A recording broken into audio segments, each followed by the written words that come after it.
This Kechari Mudra is genuinely a very special thing within the yoga literature. And I've heard it being referred to as being the king of the mudras, or being the final technique towards reaching liberation. And there's good reason that this technique is called those things. I personally would like to refer to it as the secret of nirvana. And that is because this technique literally allows your body to secrete a substance which leads to experiences of nirvana. Deep, genuine breakthrough nirvana. So that's what we're going to be talking about today. It's hard to overhype this topic. I'm not much of a hype personality, but it can't be overstated how impactful this technique can be when the time is right for you, when the genuine desire comes up for you to pursue this. Now, the reason I'm bringing this up now is because I can genuinely see that there is a huge potential. I've had some fantastic glimpses of this technique and where it leads, and there's no doubt in my mind that it's a huge potential for the human being, but I haven't completed the process. So a part of me doesn't want to talk about this yet, but a nice analogy did come to my mind, which is very emphatic for me, which made me decide I must make this video right now. It's because when you move into a new home, perhaps you've just purchased a property, what is one of the first things that you do? Well, for me, I know it is planting some trees if the landscape is a bit barren. So the reason why you'd plant some trees straight away is because it takes time for these trees to grow and eventually to yield some fruit and to attract the birds. Trees don't grow in a day, and this Kechari Mudra also takes time to manifest in all its glory. So, what is this Kechari Mudra? I think the best place to start is to jump right into the topic, which is to look at the normal convention, which breaks up the mudra, a mudra being a posture of some kind, a posture of the body. It breaks up this Kechari Mudra into 4 stages. And the first stage, this is giving a clue already, it is putting your tongue at the top of your mouth. So this Kechari Mudra, it is a posture of the tongue. In stage 1, we put the tongue, if you feel right now perhaps, if you put it on the top of the roof of your mouth, you'll notice at the front there is a hard palate, and at the back there is a soft palate. If you find where those 2 points meet, that's where you put your tongue, and that is stage 1. And just above where your tongue is right now, you find something called a septum, which runs sort of behind your nose. It's sort of the backbone of your nose, you could say. And you're almost touching it. There's just a little bit of skin between your tongue and the septum. And what I would recommend, even if you can easily touch it, I would try and sort of stretch the tongue in some way, because by stretching the tongue, it really genuinely, on a literal level, pulls up energy from beneath. And the idea with this stage 1 is for that energy to be pulled from the tongue and go up the septum and reach the higher chakras, reach the brain, you could say, because by the energy reaching that place in the brain, this magical secretion of amrita is produced, the secretion of a substance that leads to nirvana. So that's just stage 1. In some cultures, or some meditation cultures, you could say, they recommend doing this straight away. Now, stage 2, this is what I refer to as a big leap. You could think of it as being the moon landing. You know the famous line? It could be one small step for the tongue, but one giant leap for consciousness. One giant leap for mankind. So what this step involves is now really revealing the secret of Kechari Mudra, is you take your tongue and you put it behind and above the soft palate. So remember, if you take your tongue right now, you can feel there's a hard palate at the front on the roof of your mouth. Then you feel a soft palate, but you can actually go behind it and above it. So that's a quite an unorthodox thing to hear. I think most people go their whole lives without considering such a possibility. And of course, why would you think of putting your tongue there? But this stage 2, we'll get to the higher stages soon, it is a really promising place because once you reach here, what you will probably discover in the first few moments is, first of all, it feels a bit disorientating, and also it might feel a little bit uncomfortable. It could feel like there's cotton or stickiness or yuckiness trapped up there, and when your tongue moves around, it's stirring all of that up, and it's a little bit of an uncomfortable experience. But what I literally found, literally speaking here, when I say a metaphor, I usually emphasize it's a metaphor, but this is literally, this yuckiness, stickiness, it is karma that we carry around with us. And let's say, perhaps if you put your tongue up there, you feel feelings of disgust in the tissue there.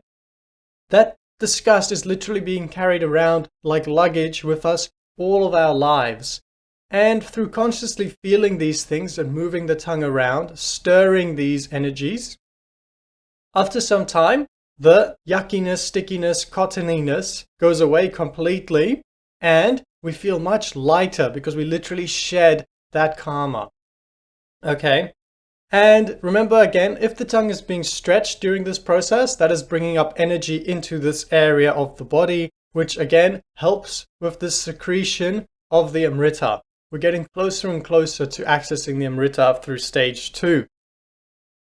So that was stage 2, a giant leap for mankind, just like the moon landing. It's a huge event in your life if you achieve stage 2. Most people never put their feet on the moon, and most people never put their tongues just a little bit above their soft palate. But if you can do that, you've already done such a magnificent thing, in my perspective at least. But then we move to stage 3. And the question is, if your tongue is up there, if you keep stretching up, what do you find? And you'll find a few interesting things. If you keep going all the way, you'll hit another roof. Up near the roof, you'll also find some Etruscan tubes, I believe they're called. It's really interesting. It's where the holes from your ear actually meet. So your tongue can touch these little holes that connect to the ear. And if you sort of put your tongue on the holes, you can feel your ears sort of, having that feeling when you're in an airplane. That's just a little bit interesting, but I haven't found any great spiritual use there, except to touch it with the tongue to release perhaps some sticky karma. But also as you go up, you will very clearly feel the septum. So remember what I said earlier, the septum is like the backbone of the nose. It's like a bony ridge here. And at the septum, each side of the septum are 2 holes, sort of like your inverted nostrils. That's where air comes through at the back of the nose. And this stage 3 then, I think, unlocks the ability to, what did I call it in my notes? Yes, it allows you to turn on a blast furnace. So what do I mean by that? It is doing the practice of alternate nostril pranayama with the tongue. So we're getting quite specific here, esoteric perhaps, but if you're into yoga in general, you no doubt know about the theory behind alternate nostril breathing. Usually it involves taking some fingers and inhaling through one nostril, exhaling, and then swapping and inhaling, exhaling. And by doing this practice, the theory is, which I very much agree with, that by alternating the nostril that you're breathing through, it is balancing the masculine and feminine energy channels in the body, the Ida and Pingala. But if you can do this with the tongue, there are some other benefits. First of all, your hands are more free. You can do other mudras with them or whatever you like with your hands. And of course, you can do the alternate nostril breathing more easily. You can just do it when driving or when standing on a train. You don't need to use your hands. It's more discreet. But also remember, because your tongue is probably being stretched during this time, it is bringing up energy from below. So it's hard for me to emphasize how important this alternate nostril breathing is. I would like to give an extremely detailed description of what is happening with the Ida and Pingala. But like I said, I haven't finally really completed this process. All I can say from my glimpses is that very clearly energy is being pulled from the base of the spine at the Muladhara, and usually our energies, although they alternate like this, they're a bit hectic, a bit all over the place. They're searching externally of us for fulfillment and validation. But through this process, we are pulling the energies straight up. And that process involves a lot of purification. It is not done overnight. It takes years to do this.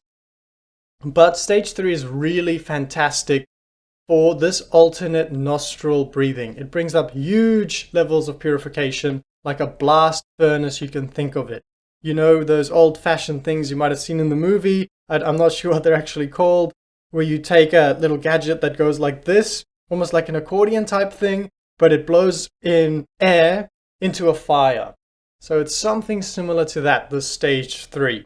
And you're doing this blowing of hot air to create some fire through the left nostril, the right nostril. And that balances the energies.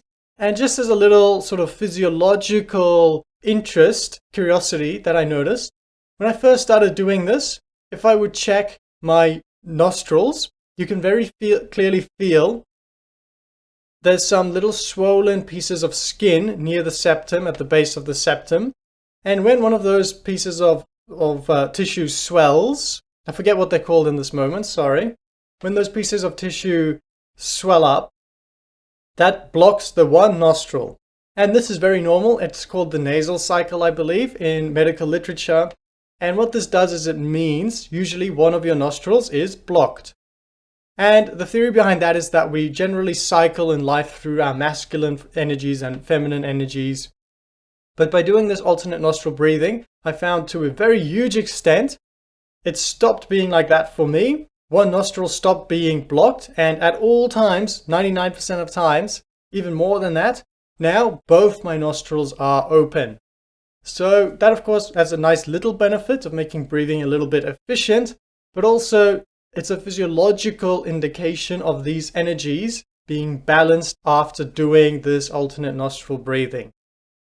So I hope I didn't go on too much about that, but without hyping up this topic, I want to emphasize the importance of the alternate nostril breathing. It is extremely powerful for you if you take this up. So if you reach stage 3 in your practice, in my perspective, you're an absolute legend for doing this.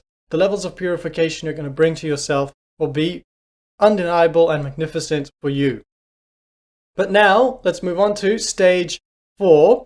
And the little note I put, or the little text I put in my notes to describe this, is you're unlocking with stage 4 eventually the secret spot of sensuality. So with stage 4, like I mentioned before, you've got your nose. Behind the nose you have the septum, and at the septum there are sort of like your reverse nostrils where the tongue can do the alternate nostril breathing. But you can actually take your tongue and put them up these nostrils from the back.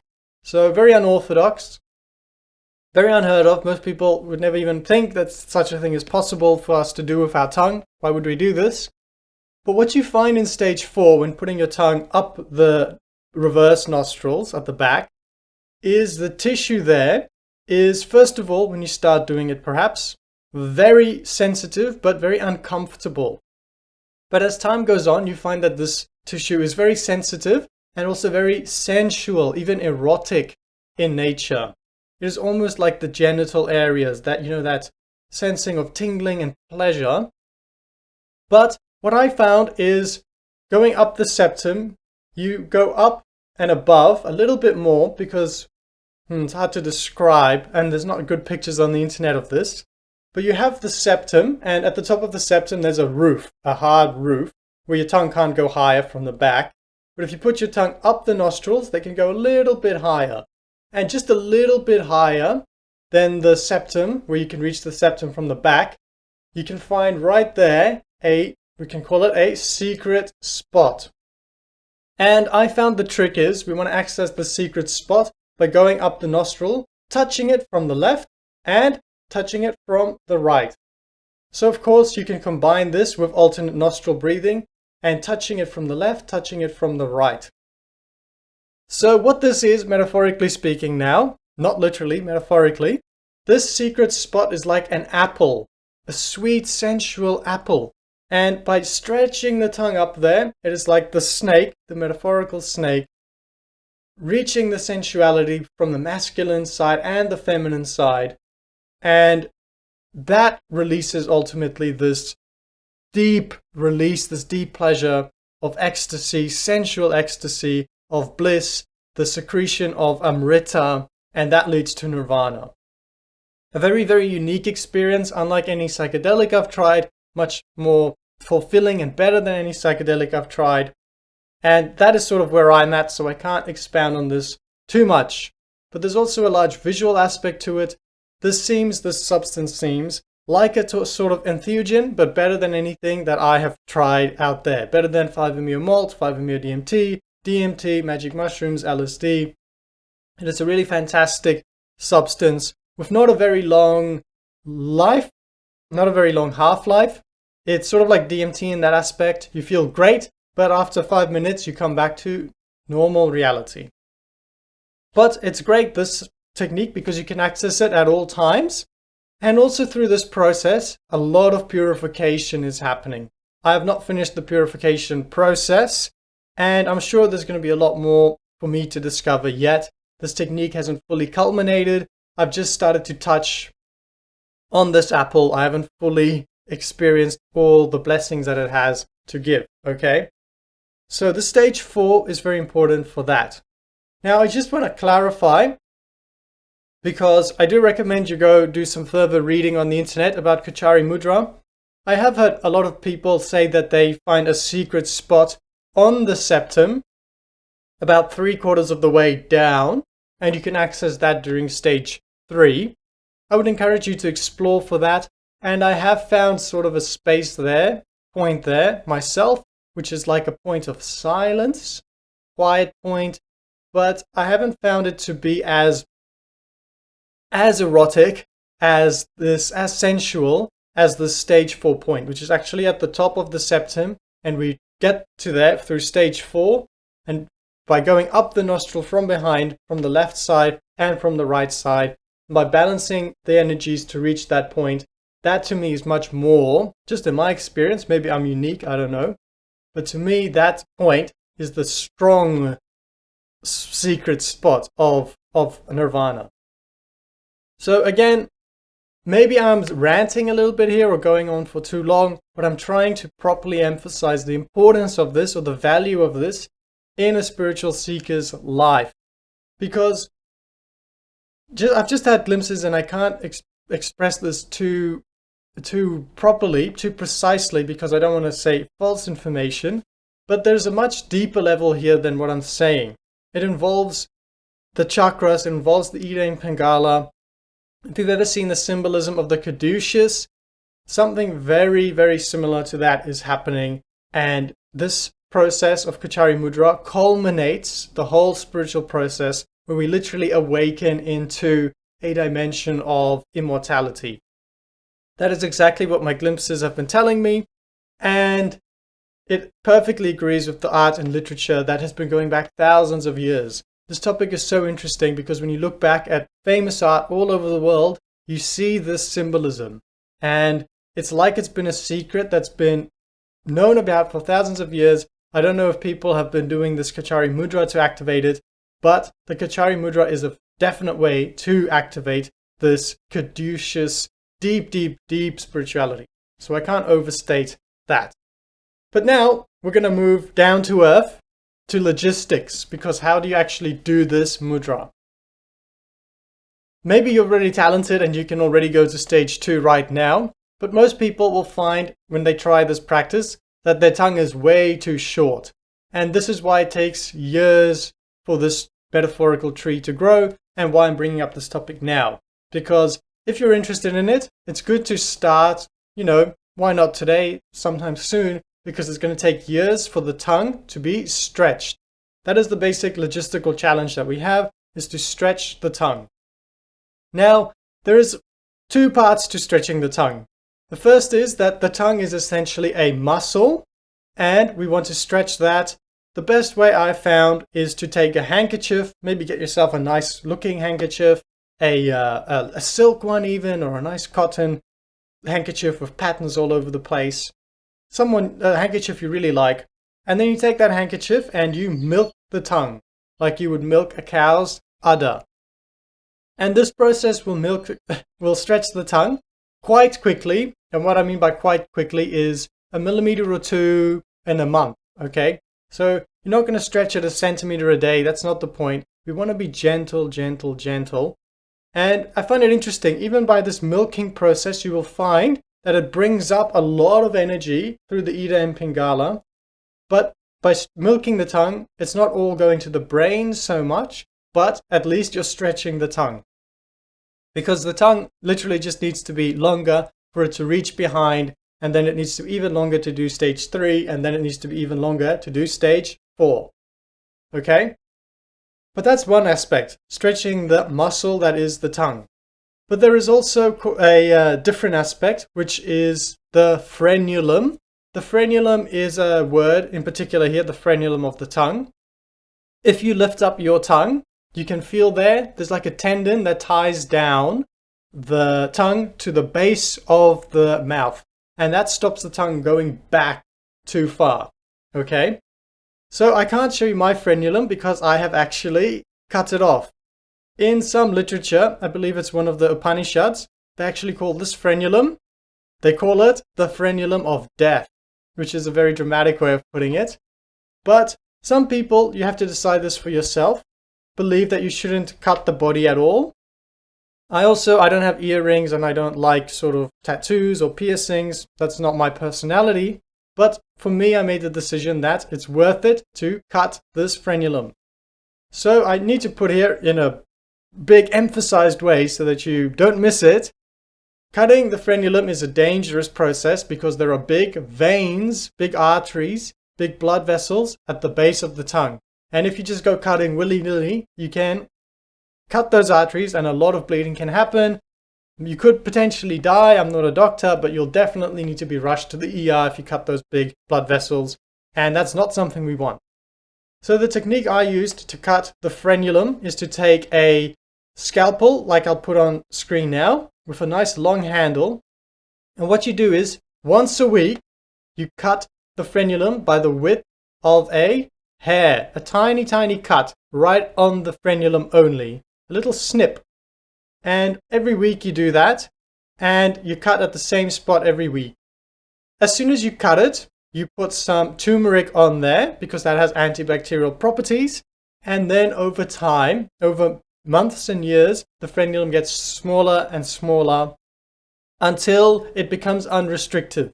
So earlier I said that I cut mine off, and that's sort of true in the sense that it now doesn't restrict me. The limitation for me is the tongue milking, how far the muscle of the tongue can stretch. But there will always be some little frenulum there, I find, or at least for me, but it's no longer constrictive. So you're sort of cutting it shorter and shorter and shorter until you have the freedom to move your tongue as far as you want with the muscle, and then you need to milk the muscle. And you can go through this process of milking the tongue and then cutting the frenulum a bit, milking, cutting the frenulum, because you'll find that they alternate what is restricting you. At some point it's the muscle restricting you, then the muscle is long enough but the frenulum is holding you back. So this is, like I said, you were planting a tree. Over the next few years, the idea is for you to explore the stages, explore stages 1, then 2, then 3, then 4. And over that time, every week, if you do it just like regularly, once a week, do a tiny snip and put turmeric on it. With a scalpel, you cut a tiny snip, a hair's width. If you do that, then over a year or two, you're going to get a lot of length, and the milking is going to be great to give your tongue the extra length. So that's just the logistics of it. But also I will say that I heard someone on the internet cut their frenulum with a surgeon's help. So they went to a doctor and explained that they are interested in esoteric yoga techniques. Can you please cut my frenulum? The doctor was like, that's a bit strange, but okay.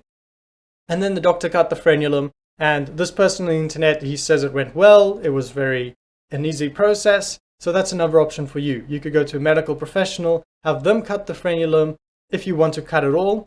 And then all you need to worry about is milking the muscle of the tongue. Okay, but this is the decision you need to make for yourself. Perhaps you don't want to cut the frenulum at all, and that is perfectly respectable for you to say. or for you to choose. So to finish this topic, I've tried to emphasize as strongly as I can the importance of it. The glimpses I've had leaves me with no doubt that there is so much value here. It's something I'm very excited to pursue. But even for myself, you can't rush this process because, for instance, the last time I did it, I was touching this apple at the top of the septum from the left side and the right side, and so much karma was brought up, this fiery aspect of it, this kundalini aspect. Yes, the energy was brought up, and yes, it reached the sensuality, but there's a lot of karmic blocks that we have that stop us just accessing it on a daily level. So we need to work through all of that through sober meditation, through Sharanagati, through opening to the light, through all these other meditation practices that we've been doing. We need to sort of sweep out all the karma that this furnace releases. So this process takes time. I will very gladly keep you updated if this culminates into something even more grand. I suspect over the years it will just become much and much more clear what is happening with the Ida and the Pingala and the Caduceus process. The Amrita will get released more consistently, more easily, and life will become much more ecstatic. But I would very much like to keep you updated on that. The reason I'm making this video now is because, like I said, going back to the metaphor at the start, for you it's like planting a tree, if you've never heard of this. And if you move into a new home, I highly encourage people in real life, if they move into a new house, plant some trees right away because it's going to take some time for the trees to grow. But once you get the fruit, there will be no denial how sweet it is and how valuable it was for you years ago to plant a tree.